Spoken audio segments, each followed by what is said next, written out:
In the 1950s, a weapon was invented that has become more powerful than America's deadliest weapons of mass destruction. It is the weapon of mass deception, and it is right in our own living rooms. The hypnotizing world of picture television brings us the news of the world through two central news agencies called Reuters and the Associated Press. The Rothschilds bought Reuters in the 1800s, which later bought the Associated Press and made the Rothschild family owners of the world's largest central news services. To the present day, the world depends on these Rothschild-owned central news services as their main source of news and information.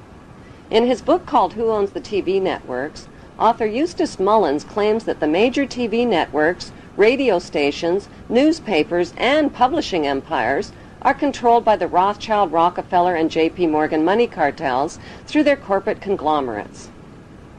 The bankster-owned media conglomerates include weapons manufacturers General Electric and Westinghouse, which profit from promoting wars. Control over the Internet, publishing, recording, and top cable companies can be traced back to the same Big Five media empires: General Electric, Time Warner, Viacom, Disney, and News Corp.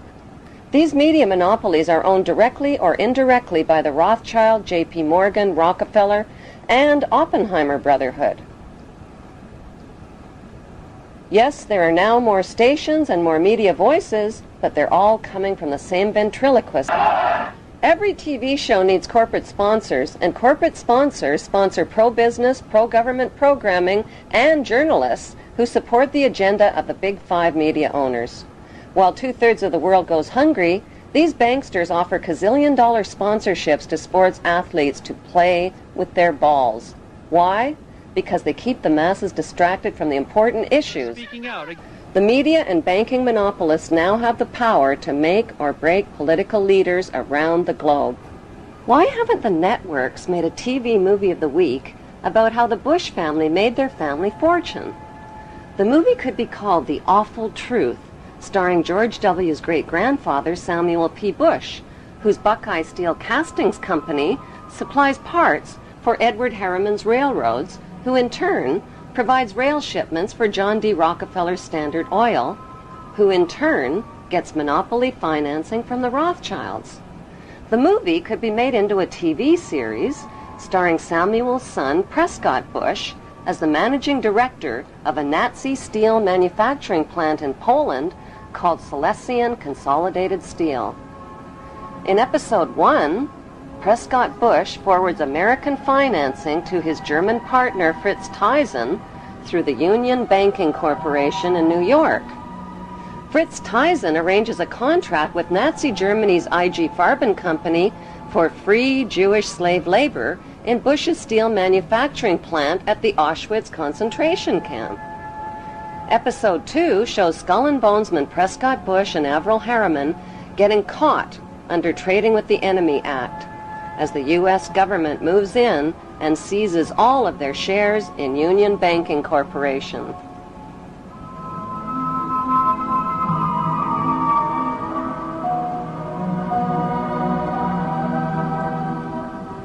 In episode 3, Prescott's son, the first George Bush, is director of the CIA. George puts drug king Manuel Noriega on the CIA payroll, allowing thousands of tons of cocaine to hit the streets of America via the Panama Canal. In episode 4, George's son, the second George Bush, becomes partners with Osama bin Laden's older brother, Salem bin Laden, in a Texas oil company called Arbusto Energy. Episode 5 introduces George W.'s shady younger brother, Neil Bush, ripping off the elderly in the Silverado savings and loan scandal that cost U.S. taxpayers $1.3 billion. In episode 6, the Florida election is fixed by George W.'s older brother, Jeb Bush, who puts brother George into the top job at the White House, which brings us back to Auschwitz and the concluding episode with George W. Bush visiting the slave labor camp where his grandfather helped build the Bush family fortune on free Jewish slave labor.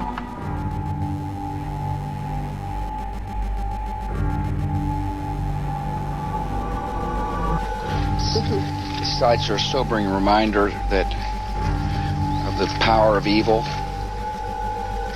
the need for people to resist evil.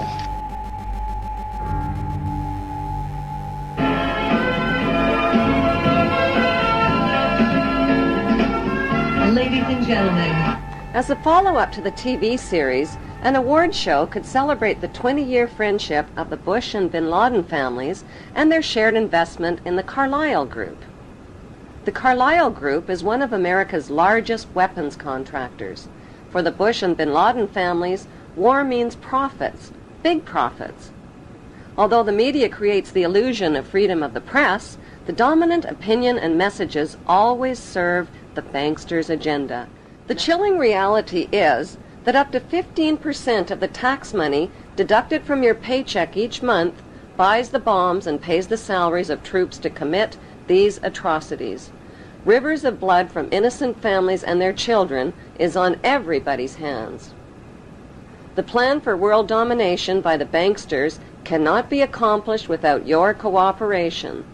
That plan was formulated in 1773 at Mayor Rothschild's goldsmith shop by 13 influential German Jewish families. Among them were Rothschild, Oppenheimer, Warburg, and Schiff. Their formula for global control is the 3M formula: money control, media control, and military control.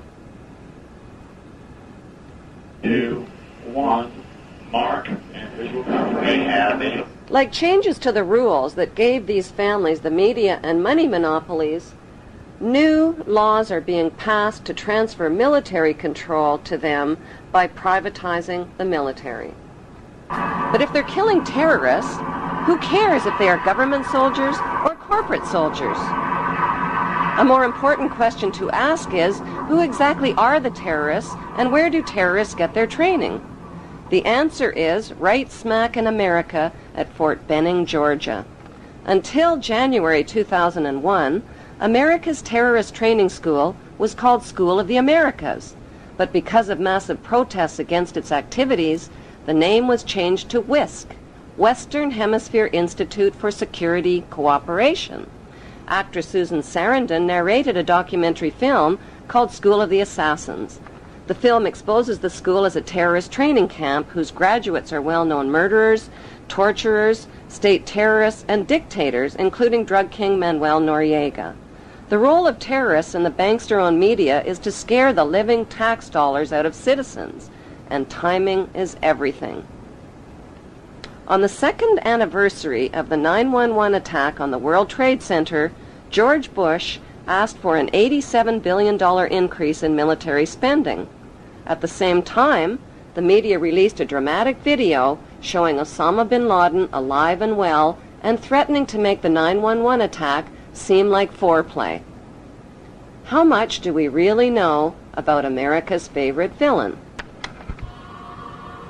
Multimillionaire Osama bin Laden was the 17th of 52 children fathered by a wealthy construction baron named Mohammed bin Laden, who had close ties to the Saudi royal family and the Bush family.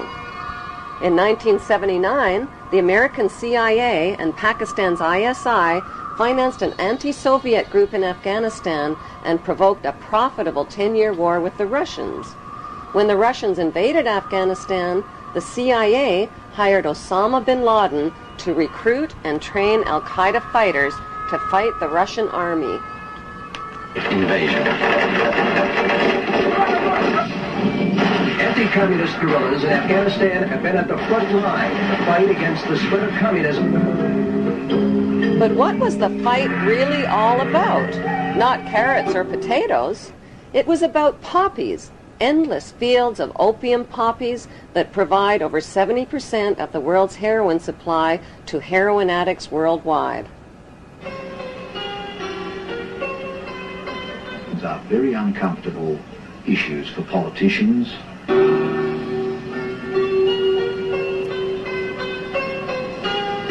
It was a dramatic story, but the media failed to tell us the less heroic side of Afghanistan's freedom fighters. America's new friends had become hooked on the economics of the poppy. During the war, many of the mujahideen radically increased the production of opium, the raw ingredient of heroin. Opioid abuse in the United States is at epidemic levels. This is probably the worst drug situation in our country in decades, if not a century. With deaths more than quadrupling between 1999 and 2015. The international drug trade began in 1606 when Queen Elizabeth I built England's wealth by trafficking illegal opium from India to China. British East India Shipping Company and profited handsomely, not just from drug trafficking, but from trafficking African slaves with her slave trader, John Hawkins. First, knighted her slave trader with the noble title of Sir John Hawkins. By 1830, the British had distanced themselves from dope dealing by granting opium monopoly rights to the Jewish Sassoon family, who became known as the Rothschilds of the Far East. As an agent for the Crown, David Sassoon shared his dope profits with Queen Victoria. The British East India Company built a major factory to process the opium here at Gazipur. It's still a lucrative earner for the Indian government, which sells opiates to the world's pharmaceutical industry. When the Chinese banned opium and destroyed 600 chest loads of the addictive drug, Sassoon and the British retaliated. It was a financial disaster for the British.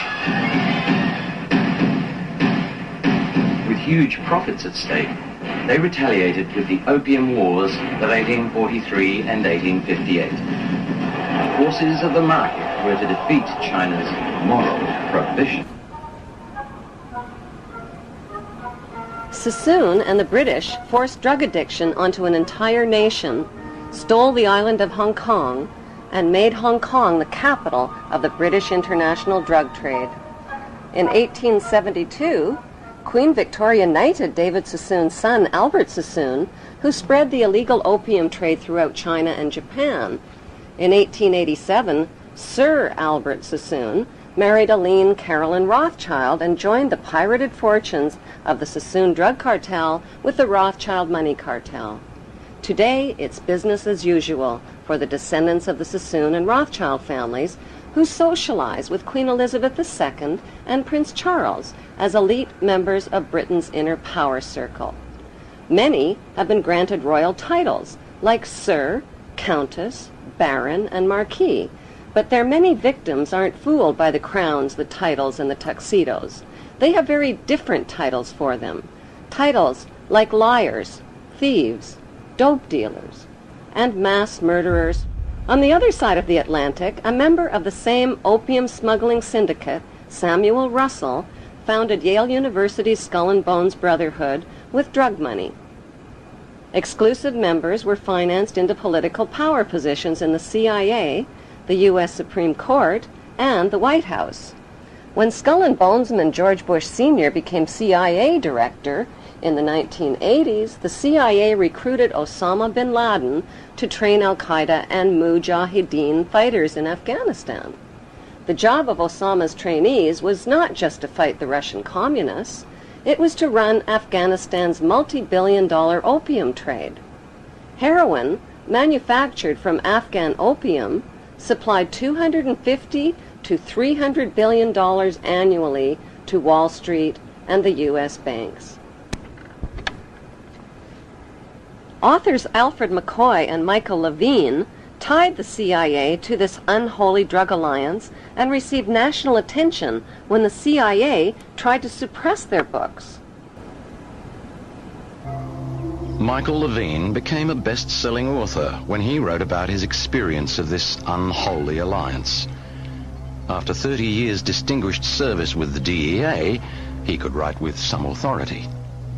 You could look at what they did to me as an example in microcosm of Central Intelligence's actions and the State Department in completely subverting the drug war.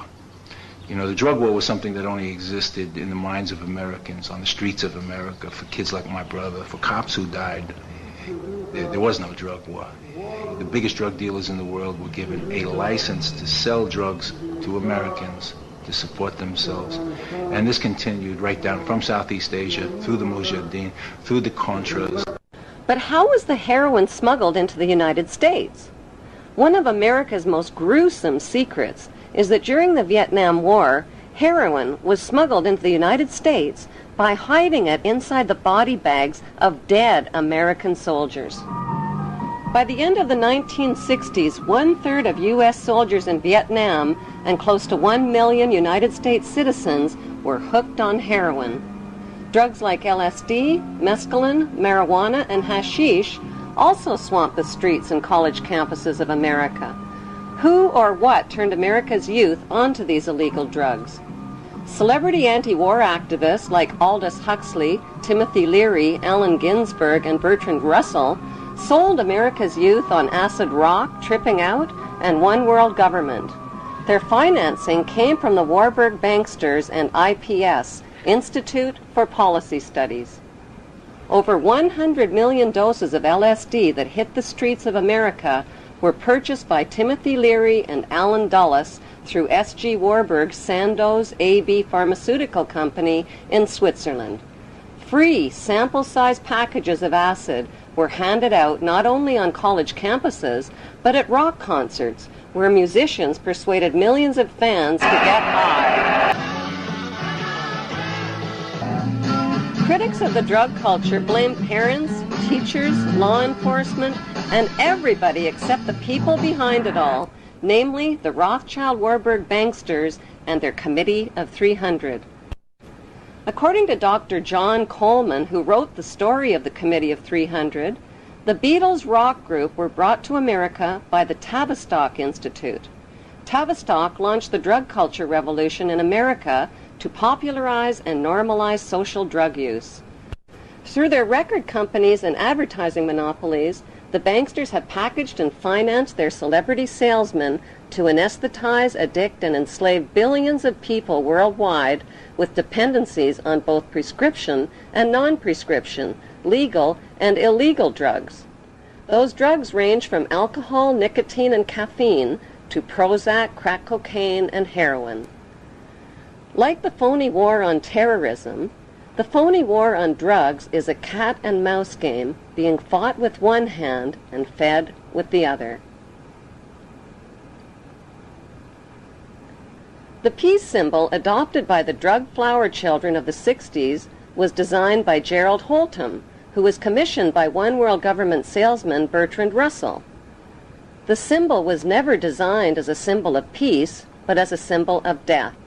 It is actually a cross turned upside down with the arms broken and is used by Satanists and in Druid witchcraft.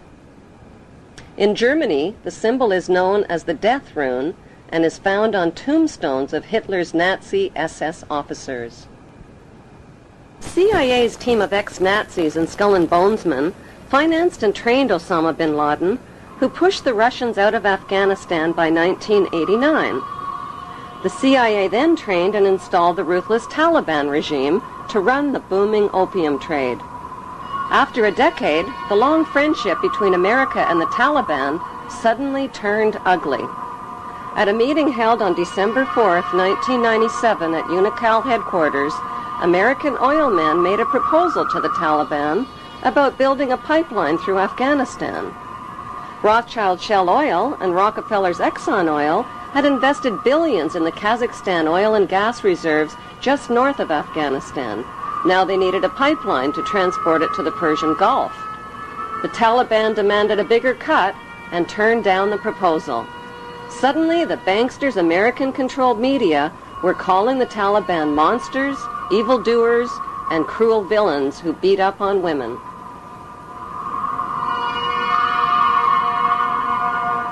On July 4th, 1999, President Clinton froze the Taliban's U.S. assets and bank accounts and imposed trade sanctions on Afghanistan.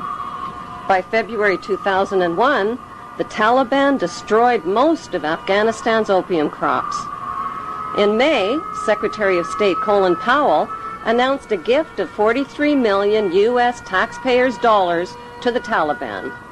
He called it a reward to the Taliban for destroying the opium crops, but members of the new George W. Bush White House knew the Taliban would use the 43 million for more sinister purposes.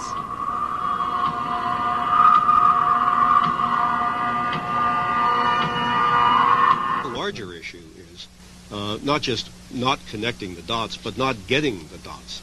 Why was it that CIA was unable to collect information for years inside Afghanistan when they had authority to kill bin Laden for over 2.5 years? Why were they unable to kill him or his lieutenants? Why didn't they have a better capability to do something about it at the source?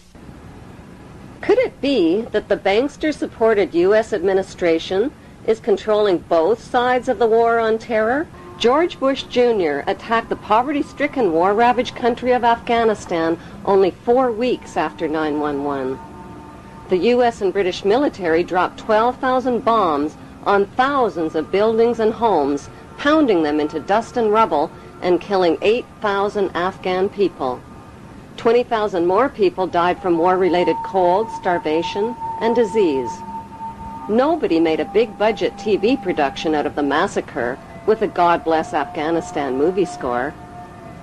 The U.S.-British war on Afghanistan left behind millions of starving people and thousands of women who are still veiled, still homeless, and still penniless.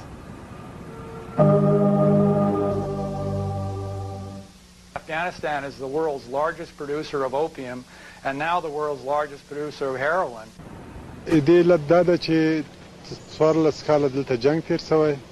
زراعت تباه سوی، شفاخانه تباه سوی، تجارت تباه سوی، تعلیمی ادارې تباه سوی، مکتبونه تباه سوی، سرکونه تباه دي، ولګه ده، فقر ده، خلک بل چاره نه لري، څه وکړي.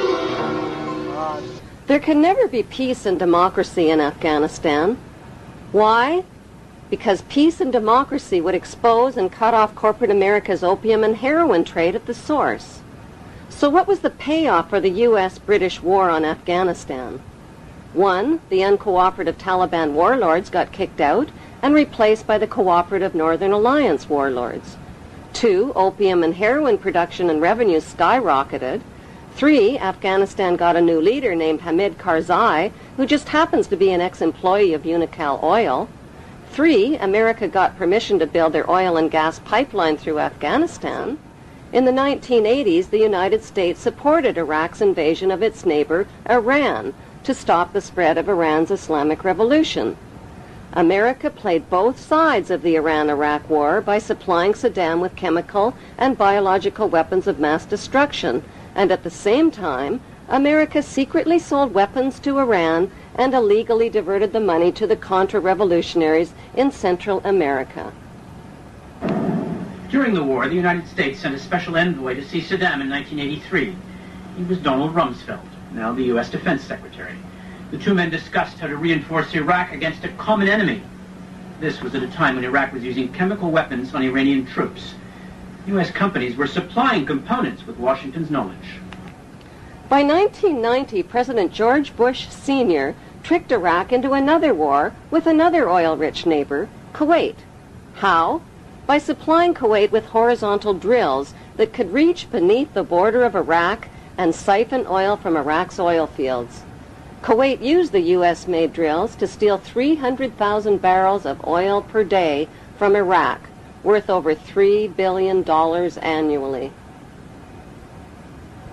The fuse was lit, and Kuwait did nothing to put it out. They pumped oil without restraint from Rumaila oil field, which was accessible to both Kuwait and Iraq, and they exceeded OPEC quotas, flooding the market and driving prices even lower. George Bush Sr. officially promised not to interfere in Iraq's legitimate oil battle with Kuwait, but when Saddam's army entered Kuwait to defend their oil reserves, Bush pounced on them. Our goal is not the conquest of Iraq. It is the liberation of Kuwait. America disposed of its toxic waste problem by building radioactive depleted uranium right into their bombs and dropping them on Iraq. Bush Sr. not only devastated and poisoned Iraq's water systems and infrastructure, he weakened the economies of both Kuwait and Iraq, collected giant profits from rationed Iraqi food for oil programs, and landed massive rebuilding contracts in Kuwait. Bush Sr. followed up the Gulf War with 10 long years of deadly trade sanctions that killed another 1.5 million Iraqi people, including 600,000 children who were cut off from medical supplies. A bookstore in the United States today, you can find 50 books celebrating different aspects of the war and how grand it all was. And you only find one that points out that this was a war crime, that demonstrates the evidence that shows that we deliberately targeted civilians and killed more than 250,000 people in Iraq. You'll be fighting not to conquer anybody, but to liberate people. In March 2003, President George Bush Jr. launched the second Gulf War. The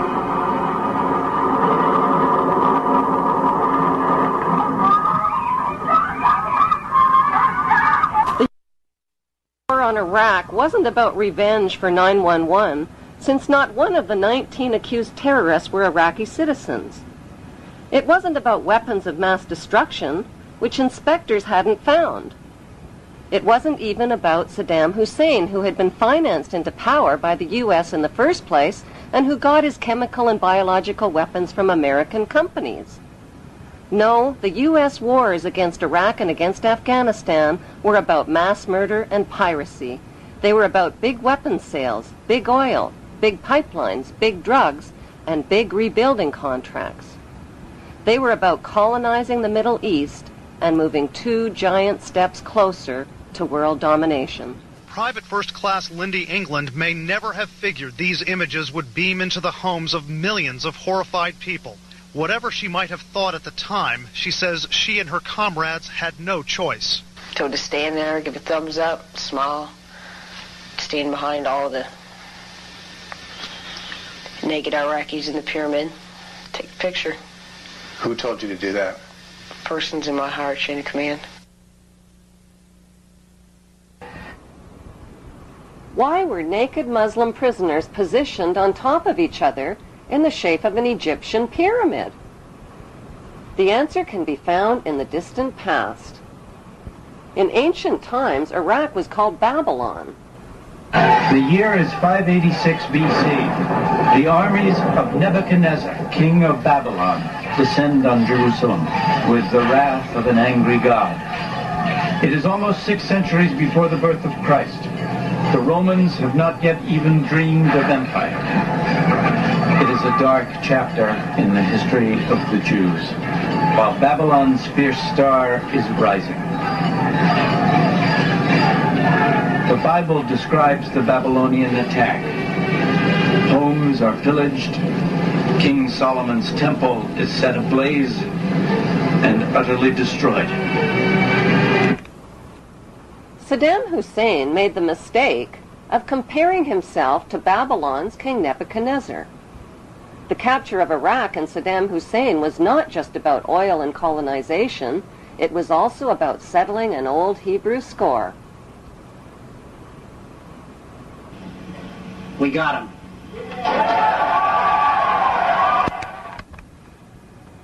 On December 13th, the producers of 911 released a new reality TV show called We Got 'Em.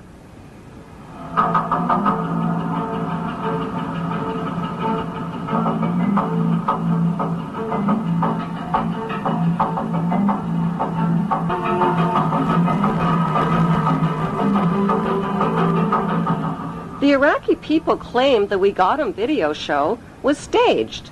Why? Because the video shows ripe, yellow-colored dates growing on a tree to the left of the hole, where Saddam Hussein was supposedly captured. Every Iraqi citizen knows that Iraqi dates only ripen and turn yellow in July and August, never in December. Since date trees don't tell lies, the We Got 'Em video had to be staged at least 3 months earlier in July or August, not on December 13th as reported. How could Saddam, who is almost 70 years old and over 6 feet tall with a bloated belly, squeeze in and out of a hole that small? How could he have grown a beard that long in such a short time? Why did he dye his hair black while in hiding? For his CNN close-ups, perhaps? There are 3 books which clearly map out the Zionist plan for world domination. The Bible, written by Hebrews, Morals and Dogma, written by Freemason Albert Pike, and the Protocols of Zion, written by the Priori of Zion and revised by the Zionist Illuminati. The Zionist plan is to create an apocalypse that will exhaust and depopulate the masses through deadly designer viruses, global terror, economic disasters, and nuclear war, when the remaining survivors will gladly embrace the promises of a handsome, charismatic new leader who will unveil his plan of hope for eternal world peace. The only way to achieve eternal world peace, he will explain, is to put an end to the 5 causes of war. Secretly, he knows there is only one main cause of wars: the wars caused by his royal ancestors who planned, provoked, financed, and profited from them. He will sell his peace plan by telling the world that border wars will only end by creating a world without borders. Religious wars will only end by creating one world religion of interfaiths. Economic wars will only end by creating a cashless, debt-free society. Rivalry wars between rulers will only end by creating one world ruler. The tools used for war, from handguns to nuclear bombs, will be eliminated, and one world army will be created, which will guarantee world peace.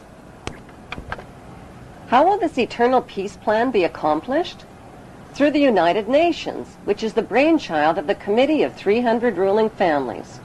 The UN is their vehicle for world government and is located on 18 acres of prime Manhattan land donated by the most visible of the ruling families, the Rockefellers. The UN is a closed organization with no public records or open meetings. U.S. taxpayers have already invested $2 trillion in this world authority. Although most of the people working for the UN are genuinely working for peace, the UN is a godless organization controlled by the Committee of 300. These inbred ruling families pretend to have royal blue blood, but their blood is no more blue or royal than Hannibal Lecter's blood. Some speculate that these families of evildoers are demons or aliens or evil shape-shifting reptilians, but there is a more scientific explanation for their madness. For thousands of years, these families have practiced inbreeding between sisters and brothers, uncles and nieces, mothers and sons, to keep the power and wealth all in the family. This practice of inbreeding over thousands of years has produced a clever but pathological breed of conscienceless, sociopathic families who will stop at nothing to own every ounce of gold, every drop of water, and every blade of grass on planet Earth. The United Nations, which they founded and control, has clearly stated its goals of establishing a new world order, a UN standing army, and a global taxation system. The Queen's husband, Prince Philip, and Evelyn Rothschild have already established an interfaith declaration for the creation of one world religion. What would life be like in this world empire with one world religion, one world army, one world economy, one world court, one world media, one world government, and one world dictator? What the public doesn't know is that Karl Marx's Communist Manifesto and the Russian Constitution have been built into the UN Charter, and that the New World Order will be a communist world order. Peace on earth will be a forced peace in which citizens will have no rights. No right to bear children without approval, no right to travel without authorization, no right to own private property, no right to privacy, no right to bear arms, no right to protest, no right to receive an inheritance, no right to choose an education or a job or even a place of residence, and worst of all, no right to live. The right to live will be based on an individual's rating of usefulness to the royal elite. In this planned world without borders or nations, citizens will be disarmed of all weapons, including handguns, and will have no means to protest, fight, resist, or challenge this one world authority who will control them spiritually, economically, and militarily. Every human being will be electronically tattooed and will become helplessly dependent on this one world authority for all of their most basic needs. The masses will eventually be taught to bow down and worship this one world dictator who will rule the entire world from his eternal throne in Israel. They have waited for him. They believe in him. They expect he will heal the world's ills. Some say he is the Messiah, finally returned. But this man is not a savior. He is the king of terror who will usher in the end of everything. Despite all the red flags, many people deny that a problem even exists. It does exist, and the good news is there are solutions. The solutions lie in knowing what the three biggest fears of the world's ruling families are. The first biggest fear is exposure. They have gone to great lengths to cover up their trail of crimes and to win the public's trust through their media monopolies. Without public trust, their ancestral plan for global control is doomed. Their second biggest fear is losing public support. If the public stops cooperating, their plan is guaranteed to fail. Their third biggest nightmare is organized resistance by an informed and fearless public. The ruling families know from past experience that the will of the people can defeat all their military and monetary might. Vietnam is a perfect example. There is no doubt whatsoever that these ruling families can be totally defeated by turning their three worst fears into a reality.